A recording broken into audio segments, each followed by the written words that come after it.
En fait, hier soir, je regardais Star Wars et j'ai eu un flashback de Game of Thrones et je me suis dit, mais en fait, Star Wars, Game of Thrones et la mythologie grecque, c'est exactement la même histoire. Si t'aimes la mythologie et que t'es toujours pas abonné, abonne-toi et n'hésite pas à me dire quel autre dieu de quelle autre mythologie t'aimerais que l'on découvre dans la prochaine vidéo. Star Wars, la rébellion contre l'Empire, Game of Thrones, la rébellion de Robert Baratheon, vous l'avez compris, aujourd'hui on va parler de rébellion et surtout de l'événement qui les a créés.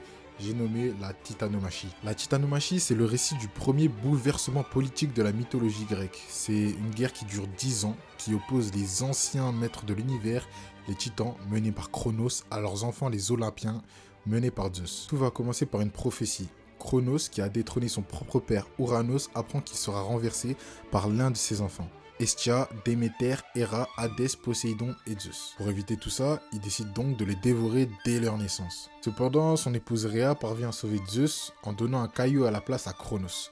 Une fois adulte, Zeus va donner à son père une boisson qui va lui faire vomir ses frères et sœurs qui seront désormais prêts à se battre. Tout comme les Olympiens, l'Alliance Rebelle est une jeune génération qui s'unit pour renverser un ordre ancien et tyrannique, l'Empire.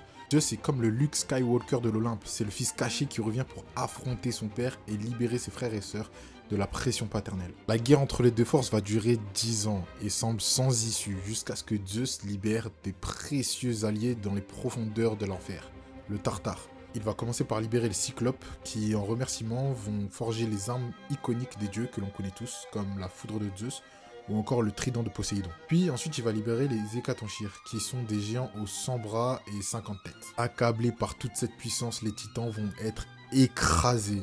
Suite à ça, direction la prison des dieux les gars, ça va les emmener directement au Tartare, à l'exception d'Atlas, qui va être condamné à porter la voûte céleste sur son dos. Suite à ça, les Olympiens vont se partager le monde à pierre, papier, ciseaux, tout comme Robert Baratheon, Ned Stark et Jon Arryn qui se partagent le royaume de Westeros après avoir vaincu les Targaryens qui, comme les Titans, sont une lignée ancienne et puissante devenue instable.